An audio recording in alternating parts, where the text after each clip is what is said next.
Imagine आपकी salary 30,000 से start होती है, फिर 2-3 इयर्स में 50,000 हो जाती है और आपको लगता है फाइनली लाइफ इंप्रूव हो रही है। लेकिन स्ट्रेंज चीज होती है, सैलरी बढ़ती है पर सेविंग्स नहीं बढ़ती। अकाउंट बैलेंस ऑलमोस्ट सेम रहता है, कभी-कभी तो और कम। क्वेश्चन ये है, पैसा जा कहाँ रहा है? आंसर सिंपल है, ईएमआईज क्वाइटली आपकी वेल्थ को ईट कर रही होती हैं। चलिए एक रिलेटेबल एग्जाम्पल देखते हैं। राहुल एक प्राइवेट जॉब करता है। उसकी सैलरी 45,000 पर मंथ है। शुरू में वो पीजी में रहता था, बाइक यूज करता था और उसके एक्सपेंसेस लिमिटेड थे। उस वक्त वो इजीली 10,000 सेव कर लेता था। फिर प्रमोशन मिला, सैलरी हो गई 60,000। अब राहुल ने सोचा, अब तो लाइफ अपग्रेड करनी चाहिए। उसने क्या किया? नया phone EMI 3,000, bike upgrade EMI 4,500, furniture EMI 2,000, credit card minimum payment 1,500, total EMIs 11,000। और इंटरेस्टिंग पार्ट, उसकी सैलरी सिर्फ 15,000 इंक्रीज हुई थी, पर फिक्स्ड ईएमआईज 11,000 ऐड हो गईं। मतलब सैलरी इंक्रीज का 73% ऑटोमेटिकली लॉक हो गया।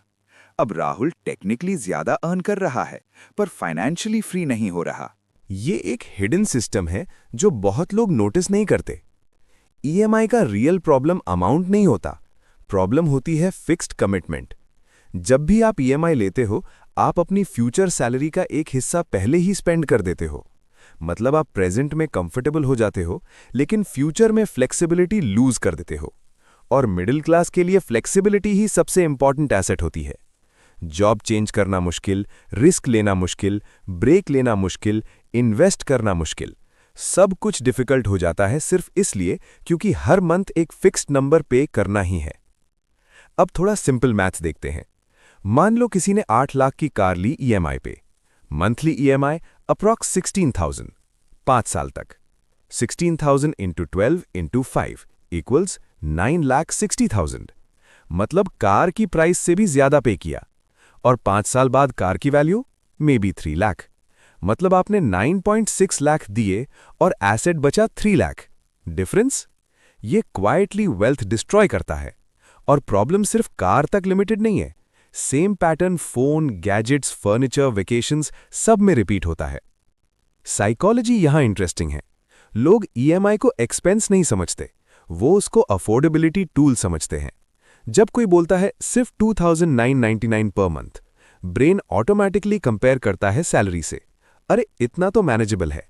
लेकिन ब्रेन टोटल कमिटमेंट कैलकुलेट नहीं करता। इसको बोलते हैं मंथली अफोर्डेबिलिटी बायस। हम टोटल कॉस्ट नहीं देखते, सिर्फ मंथली कंफर्ट देखते हैं। और यही रीजन है कि इंटेलिजेंट लोग लॉन्ग टर्म में इसका इफेक्ट स्लो होता है बट पावरफुल। अगर कोई 25 एज में स्टार्ट करे और हर मंथ से 15,000 ईएमआई में बंद हो जाए, तो वो 10 साल में 18 लाख रुपीस इन्वेस्ट नहीं कर पाता। अगर वही पैसा सिंपल इंडेक्स फंड में इन्वेस्ट होता, तो कंपाउंडिंग से वो इजीली 25-30 लाख बन सकता था। मतलब ईएमआई सिर्फ पैसा नहीं ले रही, वो कंपाउंडिंग का अपॉर्चुनिटी भी ले रही है।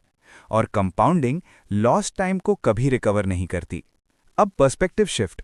फाइनेंशियली स्मार्ट लोग ईएमआई अवॉइड नहीं करते, वो ईएमआई को सिलेक्टिवली यूज करते हैं। वो डिप्रिशिएटिंग चीजों पे ईएमआई नहीं लेते, जैसे phone, bike upgrade, luxury items. वो अपनी मंथली इनकम को फ्री रखते हैं ताकि वो इन्वेस्ट कर सके, रिस्क ले सकें, अपॉर्चुनिटीज ग्रैब कर सकें।